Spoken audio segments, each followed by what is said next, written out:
There is the FDR nothing. administration oversaw some of the largest tariffs in American history. Nothing and in FDR common. spent most of his administration ripping on what he called the malefactors of great wealth. You know, we're still living off of that. But I find the left loving this sort of stuff. Joe Biden wanted to be FDR. All we hear about is the wonders of FDR. And when Barack Obama was calling people on the carpet in 2009, bankers, he called them on the carpet, and he said... Trump has, again, the left hand doesn't know what the right hand's doing. Let me give you an example. So he's an incompetent Shipbuilding. If you were competent, it would be better. Well, you're just, this is rhetoric, but shipbuilding is a great... Just say the American people. His self-interest. Well, I mean, he's the perfect president for the selfish, individualistic age that we're in. I don't know why you're lobbing an attack on him. He took us to say, well, sometimes I just think about being common sense. And then he said, of course, being conservative is almost always being common sense. So this wealth gap is very dangerous. This income gap is very dangerous. And I think both parties need to look at it seriously and try to figure out how to get to the table. We got very... I'm the only person here defending Trump as not authoritarian, and I'm the only person here who apparently disagrees with his intel. Well, look, I mean... Hello, everybody. Guys, we got the squeaky bigot again, Ben Shapiro, and Trump's lapdog, Scott Jennings. Scott said a couple things that he needs to be checked on, a couple ridiculous things. And I have a question for all of you later that I want to know what you think. Let's get into this and we'll talk about it. Tonight, a billionaire hedge fund boss is warning Donald Trump is pushing the U.S. into autocracy. Ray Dalio told the Financial Times, quote, "I think what's happening now politically and socially is analogous to what happened around the world in the 1930 to 40 period." He pointed to a few reasons, like state intervention in the economy and gaps in wealth. Dalio also added that many investors are afraid to call out Trump for fear of retaliation. Joining us in our fifth seat is CNN global economic analyst Rana Foroohar. And Rana, I wonder if you are hearing the same thing, the sense that suddenly the state is deeply involved in all aspects of the economic world and that people are afraid to say anything about it. Oh, 100%. And I mean, you can even take that analogy back a little further and say, you know, you had 1929. You could say that's similar to 2008. You get a big financial crisis. You get a growing wealth gap. We already had a wealth gap after the 2008 crisis. It grew more. You know, you got populism really taking off on both sides of the aisle. And then you get an autocratic figure like Trump who essentially takes people's fears and makes hay with them. This is exactly what happened in the 30s and 40s. And one thing that I am very, very concerned about as someone that covers business, you look back at history, business was silent in the 30s and 40s. Business didn't speak out in Europe, often didn't speak out in the US against fascism, against the breaking of the rule of law. And they came to regret it, and I see a lot of parallels today. I do not see enough business leaders speaking out. And I know that Donald Trump likes to pick off individuals, but you could see a lot more action with trade groups who were very concerned about the politicization of the Fed, tariffs, et cetera, banding together and really speaking out. But they're going along to get along, essentially, is what it seems like. Isn't the wealth inequality continuing to grow? In fact, isn't it accelerated under Donald Trump? So the business community loves Trump. I mean, they get all sorts of cookies from Trump, huge windfalls from his, tax bill and the continuation of his 2017 tax cuts. You know, what I thought was interesting about Ray Dalio's argument was that he mentioned that the federal government now has a stake in Intel in order to manufacture semiconductor chips here in the United States, which I think is a really important thing to do. And also, isn't it better for taxpayers to get something back from their investment as opposed to just giving a corporation a massive amount of taxpayer money? I think you're making a really good point about the Intel stake. It's, first of all, it's not unusual for governments and it's not unusual to be loved by anyone. So guys, Anna is right and wrong.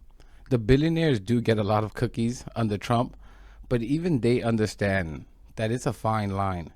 They don't want an uproar, right, in all honesty, or boycott and riot. They still need people to spend money. So they want to squeeze as much money out of the American people as possible. It's in there. That's right, it's capitalism. Maximize shareholders' wealth. But they still want you to have enough to live another day, if you get what I mean by that. It's sick, but that's what's going on. and not socialist governments per se. Israel takes stake in companies. Denmark takes stakes in companies. That's not unusual. It does worry me, frankly, that this administration is taking a stake in private business, because I don't think this administration is good at running things. I mean, it's very, very complicated to do industrial policy. I was a fan of what Biden did, but even with an administration in which everybody was sort of swimming in the same lane, it's very difficult to get it right. So Ben, I mean, when Trump is... And hell no, Trump should not have any stake in Intel because of Trump. He's a bimbo and too corruptible. Someone else, sure, but the better way to do it just to have an investment committee that's independent, right? Similar to the Federal Reserve Board. Picking winners and losers in all sorts of aspects of the economy. I'm struggling to understand how that aligns with a conservative view of economic policy. Well, I mean, first of all, I don't think that him taking a stake in Intel does align with a conservative view of economic policy, but he's done many things. He's lowered taxes, he's deregulated, he's been cutting inside various executive functions of the federal government. All of that does. So what you have is a bunch of sort of mixed waters. What I do find interesting about the Ray Dalio analogy is if we're going to talk about sort of authoritarian centralization of the economy, and you want to do it in the United States, we could talk about the FDR administration, which is one of the great centralizing attempts in the history of the United States. You literally had the FDR administration forcing businesses to put an eagle in the window of their business. Isn't that what he's talking? Hey, squeakers, Ben, face the person you are speaking to. You look weird as hell as it is. And pick your head up. What are you doing? What's wrong with this guy? He's always like kind of looking to the side. In order to do this, Isn't but I find the left loving this sort of stuff. Joe Biden wanted to be FDR. All we hear about is the wonders of FDR. And when Barack Obama was calling people on the carpet in 2009, bankers, he called them on the carpet, and he said, the pitchforks and torches are right out there. I'm the only thing standing between you and the pitchforks and torches. And all the people in this room who are very upset with Trump were celebrating that sort of stuff. So when the shoe's on the other foot, the authoritarianism from the left is okay. It's just when Trump takes a stake in Intel, it's the end of the world. Because he runs it badly. But Ben, this is why Americans were so actually kind of upset about what happened after the financial crisis, because despite what you just described, Obama allegedly said, nobody paid a price for that, right? Nobody actually paid a price for that. Meanwhile, Trump is not just the things that we talked about, not just Intel, not just the golden share in U.S. Steel, but on the Fed. Here's what he's saying about what he wants the Fed to do once he gets control of it. Once we have a majority, housing is going to swing and it's going to be great. People are paying too high an interest rate. We have to get the rates down a little bit. Scott, I ask again, how does it align with conservative values to have one man with his hand in industrial policy, his hand in monetary policy, his hand in fiscal policy, and all the aspects of the economy? How does that jive with a conservative ideology? Well, sometimes he does things that aren't traditionally conservative. I actually asked him today if he thinks about that when you make decisions. I asked him, do you think about being a conservative or do you think about another label? And he said, well, sometimes I just think about being common sense. And then he said, of course, being conservative is almost always being common sense. So I think he tries to think about what he thinks is in the best interests of the United States more than what he thinks is in the best interests of a particular political ideology, which, let's be honest, he didn't really subscribe to prior to running for president as a Republican in 2016. He wasn't a long-standing conservative ideologue, and I don't think he's ever really been an ideologue. On the Intel piece, I know you don't like it that he took a stake, and I know you've raised issues. They do not have a governing stake. They have no board seat. They're not going to be doing anything to run Intel. You said you're worried about them running things poorly. They're not running Intel. He took a stake in it because he thought it was in our national security interest and he thought it was a good deal for the American people and that we will actually get something out of it. But there's no governance stake for the government. Look, here's the thing. You know, you could take Intel, you could take shipbuilding, you can take any of the things that the Trump administration has talked about trying to bring back, to rejuvenate. The left hand doesn't know what the right hand's doing. I mean, I am very pro rejuvenating manufacturing in this country. I think that we do need to have more resilience. But I don't look at this administration and say they're doing this with any kind of coherent strategy. Also, I want to make a point about FDR. When FDR was trying to raise money for the public works that he was going to do, he actually had Norman Rockwell go out and paint the 4 freedoms. And he had, you know, he took those pictures around. It was about patriotism. It was about trying to get people excited excited about what could happen in this country. This president is trying to raise money by putting tariffs on our adversaries and allies alike in ways that don't make any sense. There is the no, FDR administration oversaw some of the largest have tariffs in American history. Nothing and in FDR common.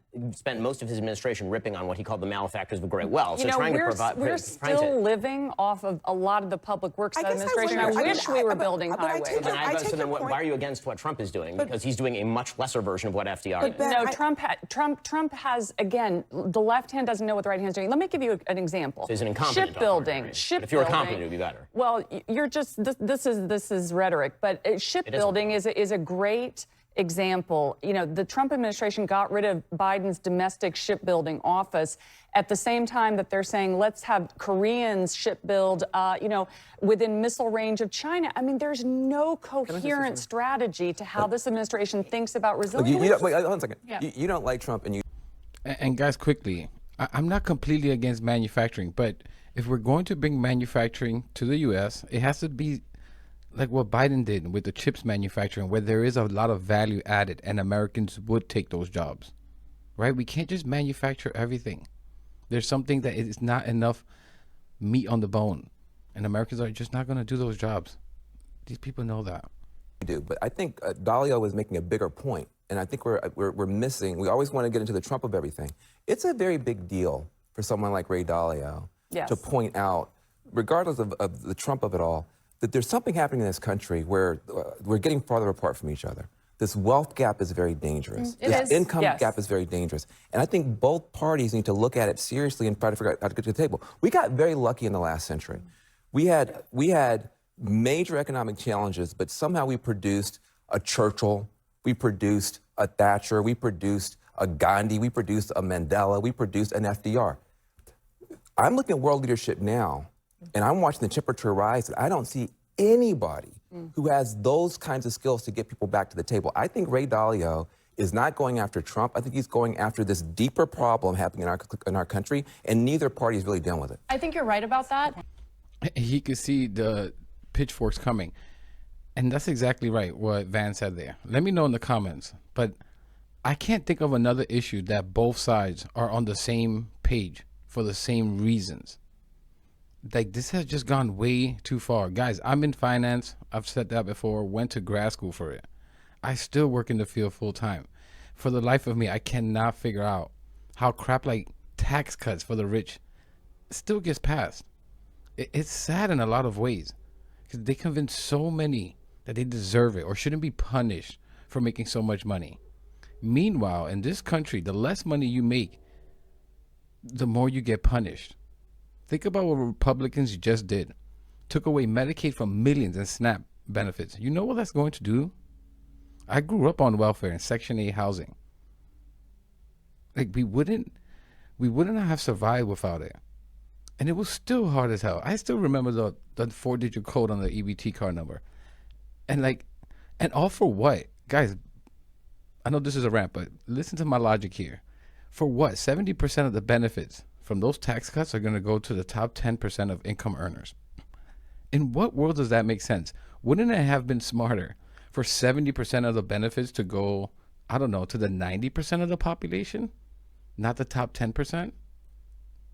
And guess what? Even at those numbers, the top 10% would still get 30% of the benefits, which is already astronomical if you understand basic math. And it shouldn't be like that, but even that would make more sense. But instead, 10% of the population just needed to get the 70% of the benefits. Top 10% richest people needed to get 70% of the benefits. That's just incredible to me. And what's even better, if you keep going down this logic, if the wealth was spread out more by Americans, aside from Americans just being able to have the money to spend more, Americans would have more kids, growing the economy through sheer population. Obviously, this is aside from people today having more money. And guess what that means for the rich? They would get even effing richer. They would essentially have more customers now, as now the population has grown due to people having enough money to have effing kids. These people are so disgusting. The thing with greed is you want it satisfied now, not later. That's part of what makes one greedy. Look, I'll say this about Trump. I think you're correct in that he's kind of all over the place. I think the Intel stake is one of the better things that he's done. And you're correct. It's a non-voting stake. So I'm happy about that, to be quite frank with you. I'm just sick of American taxpayers shelling out the cash, subsidizing major corporations, subsidizing the research and development for pharmaceutical companies, and then getting price gouged on the cost of pharmaceutical drugs. It's about time that American taxpayers get something in return for their tax dollars. Well, and so in that area, I'm in favor of it. I mean, what we're going to get in return is an endless subsidy to Intel. Because if Intel starts to go down the drain... It's not a subsidy, it's an investment in Intel. And then what do you think, when they come up short on their cash, what do you think the government is going to do? They're going to pour more money in. And I think that this has been, just to be... That's why you get an independent investment committee, so that they make these decisions, right? Analysts that know what they're doing make these decisions. Does it make sense to give them more money? Do we see a chance to make more profit? You wouldn't just do it. Like, he's just talking crap. All he's there for, his whole career is just protecting billionaires, right? He's funded by them, right? It's a saying: billionaires create millionaires to create the world they want around them. I'm the only person here defending Trump as not authoritarian, and I'm the only person here who apparently disagrees with his intel Well, policy. look, and I think that that's an important point to make, that you're, look, you disagree that he's authoritarian, but you do agree that the hand in Intel and maybe some of the other things, maybe the tariffs, yes, right, I'm not in favor of the tariffs. Are problematic. I mean, on the Intel piece, I mean, this goes back to what I was saying about... At least he's against the tariffs. And that voice, geez. Alpha males, right? Diablo. Picking winners and losers, because you're right. There is a financial stake now in the United States making sure that Intel wins. And that's not the market. That's the government. And I think that's the problem with him doing what he's doing. He may think this is in the best interest of the United States, but I think there are a lot of Americans who say, I don't want any one man making all these decisions when it comes to my pocketbook as an American. But is it the free market when we're actually subsidizing companies? But I think Scott actually made a pretty good point about Trump not having an ideology. I actually wouldn't give him credit for an ideology. I think he's extremely self-interested. And that's why you see this sort of, one policy here, one policy there, no coherence. He's acting from a place of what is the short-term gain that I can get. The Fed is a perfect example of this. This is about trying to push short-term rates down because it'll make life easier for the government at this moment. But guess what? Dalio, all the rest of the investors out there, I cover them all day long. They're looking at long-term rates and saying, we are going to have hyperinflation. Yeah, we are going to have a massive deficit. And a debt bomb. Yeah, let me just let Scott get a last word in here. We'll continue. Well, regarding his ideology, look, he ran as a Republican. He often does things that I regard as conservative, normal Republican stuff. But in some ways, he is sort of functions as our first independent modern president, because he does tend to do things sometimes that a traditional conservative would say, this is not what Ronald Reagan taught me that we should be doing. And he doesn't care one bit. He's more than willing to color outside those lines if he thinks it's in the best interest of the American people. His self-interest. Well, I mean, he's the perfect president for the selfish, individualistic age that we're in. I don't know why you're lobbying an attack on him. He took a stake in Intel because the government decided to invest in the chips industry. He got this stake in Intel because he thought it was presented to him and it was a good idea at the time. He has no personal interest in it. Let's be clear. The Biden administration previously made a strategic decision to bring back the chip industry in 18 months. Trump came in and then, well, it was bipartisan, but they executed it. Trump came in and, you're right. He didn't throw that baby out with the bathwater. But it's not just about taking a stake in Intel. You have to train people. You have to connect the dots between the Department of Education and labor and local governments. I mean, right. And that's part of the problem. Which is perfectly fine with me. Right. Speaking of a conservative. That's not how you actually make things. I grew up in factories. My dad ran them. That's not how you make things. We do have a lot more ahead that actually dovetails with this conversation. The question is, Scott is so pathetic. He's such a lapdog. You see how offended he got? Well, why are you attacking Trump? Like, he's such a creep. He has to be one of the most unlikable people I've seen as any pundit on any side. To dare say that Trump is an independent. He has 80 to 90 support amongst Republicans at any given moment.